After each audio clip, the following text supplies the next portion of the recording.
Habari, naitwa Mavis kutoka Nairobi na karibu tena kwenye channel yetu ya Language Cry Swahili.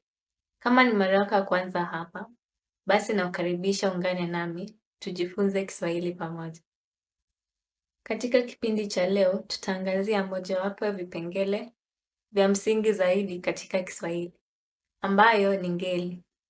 Ngeli za Kiswahili zinahusisha makundi ya majina yanayotokana na mpangilio fulani.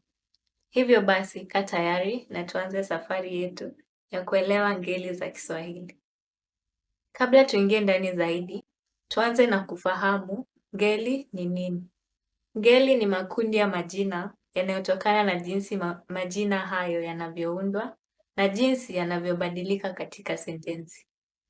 Kila ngeli ina viambishi vya kipekee vinavyoonyesha umoja na wingi. Kiswahili kina ngeli kadhaa na kila ngeli ina sheria yake maalum. Na leo tutaangalia ngeli kuu za Kiswahili zinazotumika mara nyingi katika lugha hii.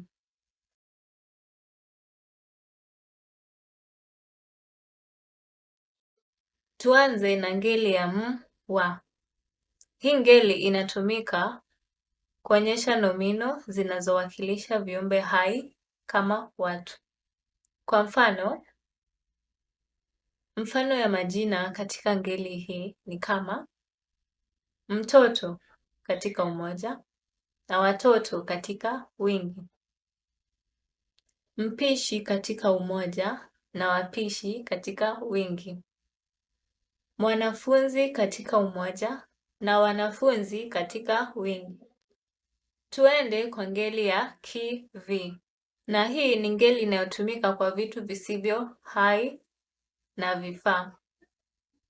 Mifano ya majina ya nomino katika ngeli hii ni kama kiti kwa umoja na viti kwa wingi. Kijiko katika umoja na vijiko katika wingi. Kiatu katika umoja na viatu katika wingi. Na mfano wa mwisho, kiberiti katika umoja na viberiti katika wingi. Tuende sasa kwa ngeli ya ji-ma. Ngeli hii inashughulikia nomino ya vitu kubwa kubwa, vitu visivyo hai na vitu vya asili.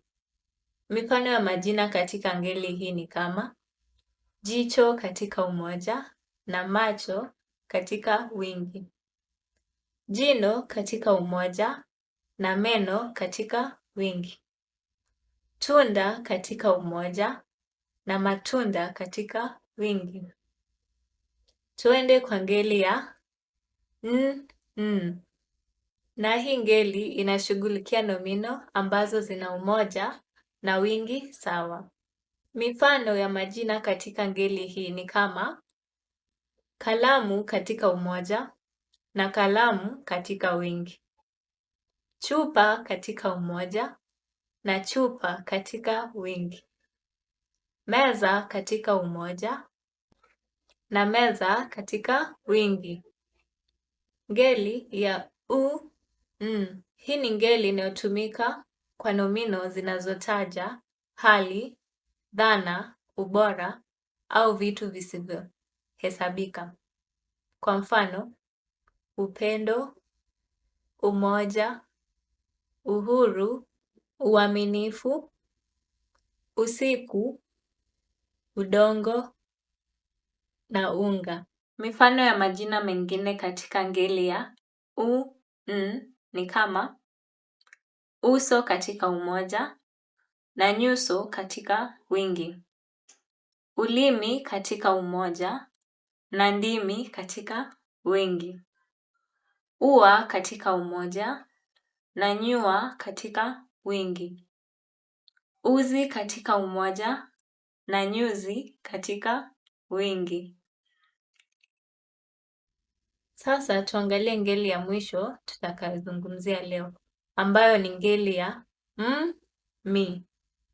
Hii ni ngeli inayotumika kwa vitu vya asili kama mimea, miti na mambo yanayohusiana na mazingira. Mifano ya majina katika ngeli hii ni kama mti katika umoja na miti katika wingi.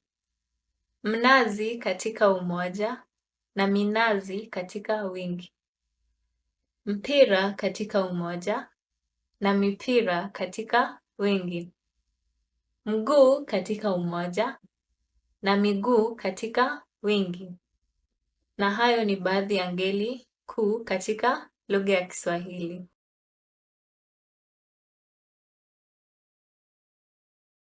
Jambo la kuvutia kuhusu ngeli ni jinsi inavyoathiri jinsi unavyojenga sentensi. Kwa mfano, katika ngeli ya wa, tuna sentensi kama mwanafunzi anasoma katika umoja na wanafunzi wanasoma katika wingi. Na katika ngeli ya kivi tuna kitabu kimeanguka katika umoja na vitabu vimeanguka katika wingi.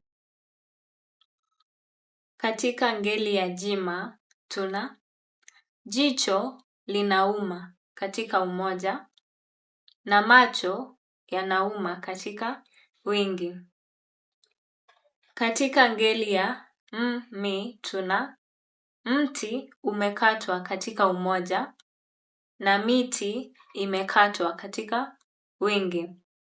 Na katika ngeli ya tuna ulimi unauma katika umoja na ndimi zinauma katika wingi. Na katika ngeli ya tuna meza imevunjika katika umoja na meza zimevunjika katika wingi. Na tunaweza kuona kuwa viambishi katika sentensi pia vinabadilika kulingana na ngeli husika.